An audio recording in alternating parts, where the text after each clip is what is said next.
Life, America's most to buy Hazel Bishop long-lasting lipstick, Hazel Bishop long-lasting nail polish, and Hazel Bishop long-lasting complexion glow. And now, here he is, Mr. This Is Your Life himself, Ralph Edwards.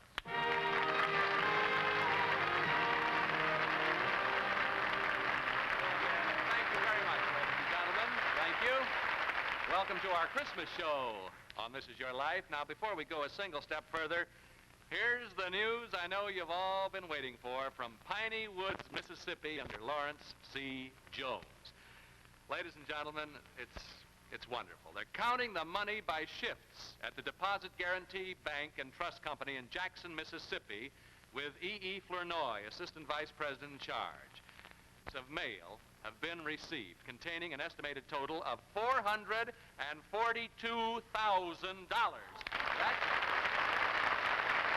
It's still coming in. That's just the total now. You're making the little professor's heart pound with grateful happiness. I know that that's the truth, but we still have a long way to go if we're to reach the $1 million mark. Now, ladies and gentlemen, keep sending those dollar bills to Dr. Jones and mail it to Piney Woods, Mississippi. That's Dr. Jones, Piney Woods, Mississippi. Let's show the rest of the world, especially the scoffers behind the Iron Curtain, that America is strong because America is generous. Oh, my, we've been very thrilled with this. And remember, we're going to have more word for you next week. This is, it's still coming in. And just think, almost 500,000 estimated. Now, in just a moment, I'll go into our audience here at the El Capitan Theater in Hollywood and pick out our Christmas guest on This Is Your Life tonight. It's the story of someone who practices the spirit of Christmas every day of the year. Right now, I'm going to do something that's never been done before. I'm going to talk directly, right up here beside me, to one of you ladies who say you haven't gotten around to trying Hazel Bishop New Formula lipstick. In fact, I'm going to talk to you. Yes, you, right there, looking at your television set. You know the magic of television. Well, I'm going to bring you right up here beside me where I can talk to you. Who, me? Yes, you. Do you realize how much you're missing by not using Hazel Bishop lipstick? Well, I've often thought of trying Hazel Bishop. But does it really stay on the way you show on television? Sure does. I'm going to let you prove it yourself right now. Here, take this Hazel Bishop lipstick. And now, if you will, get out your own lipstick and a piece of cleansing tissue. You all set? Mm-hmm. Now, just make a mark with Hazel Bishop lipstick on the palm of your hand. Now, right across it, make a mark with your own lipstick. Like that? That's right. Now blot both thoroughly. Now rub the tissue across your hand as hard as you can. Okay, let's take a look at both marks. You're right, and it does work. I'm going right out after the show and buy a Hazel Bishop lipstick. Yes, ladies, if you haven't tried Hazel Bishop lipstick, don't let another day go by. Tonight or tomorrow, sure. Go to your nearest cosmetic counter and get Hazel Bishop long-lasting lipstick, the most flattering lipstick of all time. I scare people to death when I come. I say, it's your life, it's your life. When we're coming down here, everybody goes, ooh, no. I tell you, I'm moving along here looking for an ex-serviceman. That shouldn't be too hard to find. Any of you ex-servicemen here, will you raise your hands, please? All the ex-servicemen, there are a lot of them. It's hard to make a choice here, so many. Here's a fellow right here. What is your name, please? David Lovell, Santa Monica, California. How do you do, Mr. Lovell? Nice to hear. Are you here alone? No, this is Mrs. Mason. How do you do, Miss Mason? And this is my wife, Mrs. Lovell. Ms. Lovell? How do you do? My goodness. You know, Mr. Edwards, you ought to do Mom Mason's life on television sometime. Is this lady here? Yes. We've had a lot of requests for Mom Mason. Is this the Mom Mason? Oh, for goodness sakes. Well, During sometime. the war, you know, she was like a mother to over 300 She's going, shh, don't tell her, don't. Women. Well, how many? Over 300. Oh, my goodness, over 300. That's a lot of sons and daughters to be mothered to. The truth is, we have had a lot of letters about them. Many of them have written to us suggesting your life sometime. Well, we've taken their advice, and our Merry Christmas to all of them and to you is expressed in these words tonight, Mrs. Clarinda Mason, this is your life.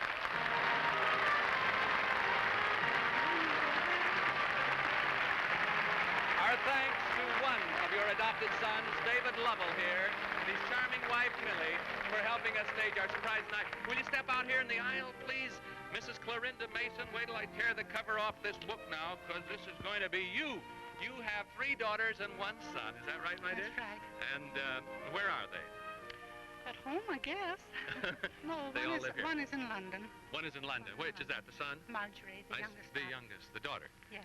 One of the daughters. At least you'll have your sons and your other 2 daughters with you for Christmas, and your grandchildren, and the good thoughts and prayers of all your adopted sons and daughters and their families. Believe me. Merry Christmas, Mom. Oh, my goodness. Who's this, Miss Mason? Wait a minute here. One of 300, that's for sure. Your name, sir? Stuart Corning, Traveling, Massachusetts. Oh, my goodness. She's a little shocked right here. It could have been her own son, I think, and she wouldn't have known right now. You know, he was my first one.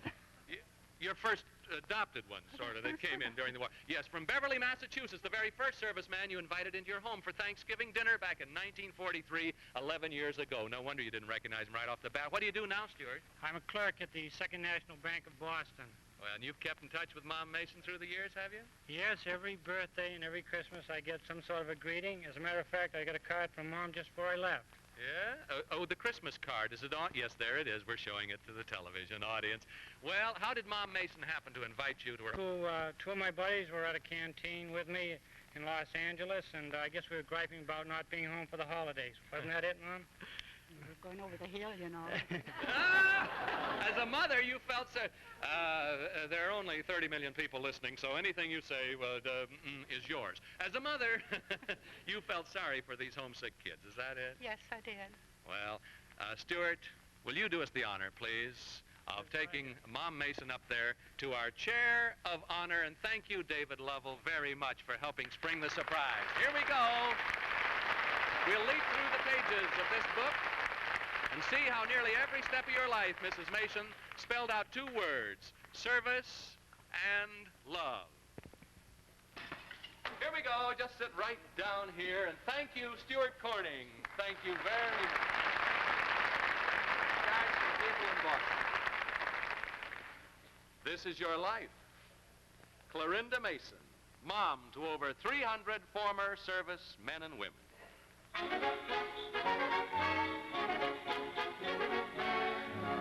On the 30th of October in 1886, old Santa is in the final feverish stage of preparation for his annual global journey. When you, Clarinda, you arrive at Cabbage Corners, Illinois, a little crossroads on the banks of the Wabash. The Reverend Newton J. Crawford's joy at the sight of his newborn daughter is short-lived as your mother passes on 10 days after your birth.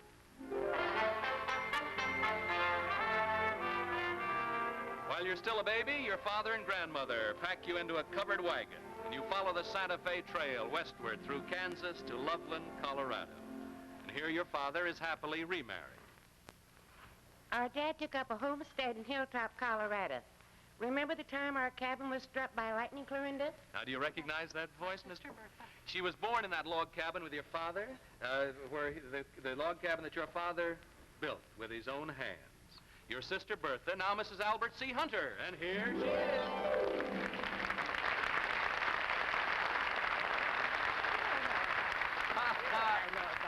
Did you know about it, I should say. Now, what about this stroke of lightning? It looks like lightning struck here, doesn't it? Well, I was only 6 days old when it happened, and Clarinda here was 8.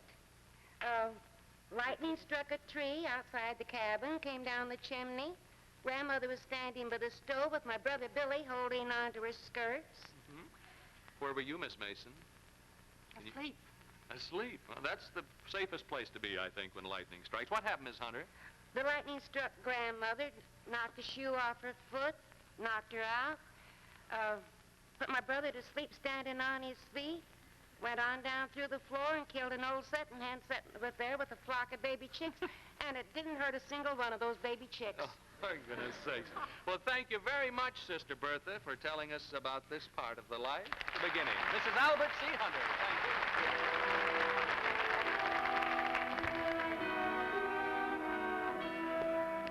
After 6 Christmases in Colorado, your father, an evangelistic minister of the United Brethren Church, follows his ever-moving pioneering star to Salem, Oregon.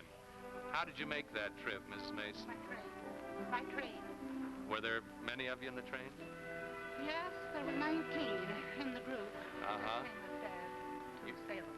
Your father chartered a train. Is Yes. that a car Yes. there? Your family consisted of your father and mother, brother Willie, Sister Bertha, and you, Mrs. Mason. All the neighbors gathered to bid you goodbye on what, in those days, was a journey into the unknown. It took us 5 days to travel from Colorado Springs to Salem, Oregon. Can you tell us whose voice that is, Miss Mason? He made that trip to Oregon with you. You haven't seen him in 52 years. Here from Portland. Fred, Your good friend, Mr. Fred Vogt. You're right. Here he is.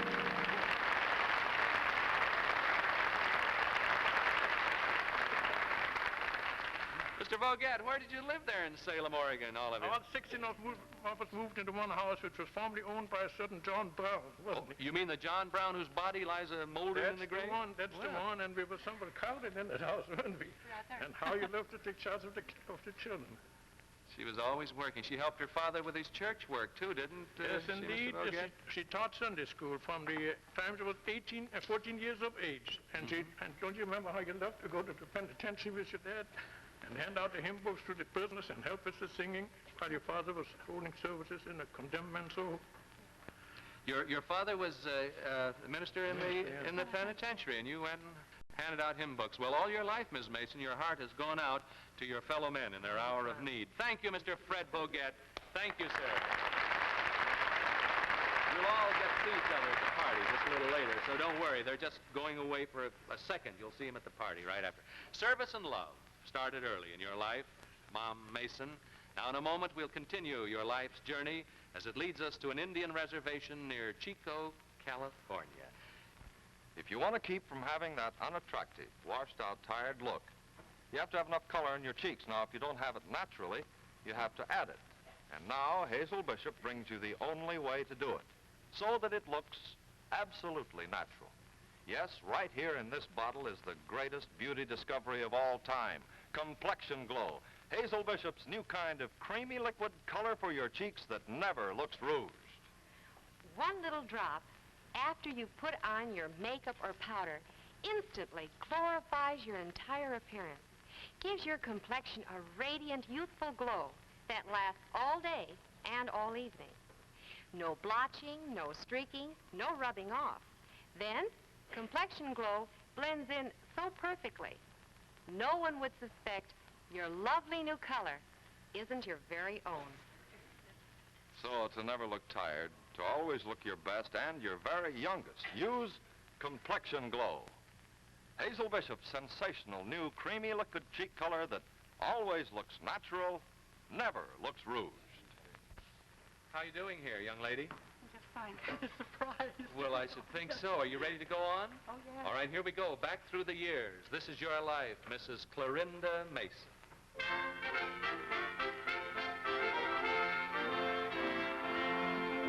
1907, your first Christmas in your father's little church in Chico, California. There were 8 children in your father's family, yet each year you filled Christmas stockings for every other Sunday school youngster. You learned early the true meaning of Christmas. It's more blessed to give than to receive. Clarinda gave us a lot, too. She taught us in Sunday school at the Machupta Indian Village and helped us with our work at the Rancheria. Now, who is that, Miss Mason? That's Eva. You were the dearest friends in those Chico days, a girl of the Machupta tribe, Eva Dorothea Henukme Wilson. Now, Mrs. Steve J. Pierce of Oakland, California, and here she is. Waiting.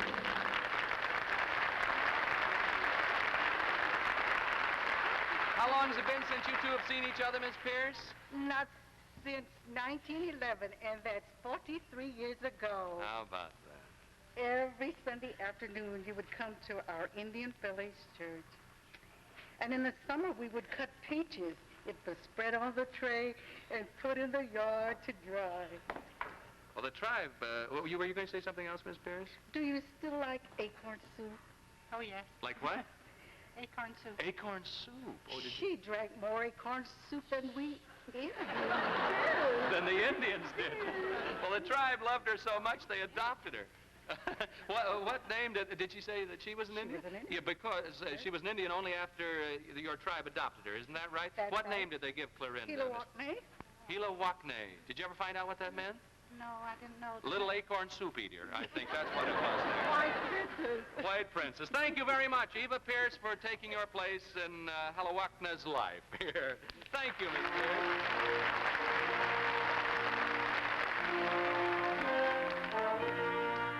June 21st, 1909.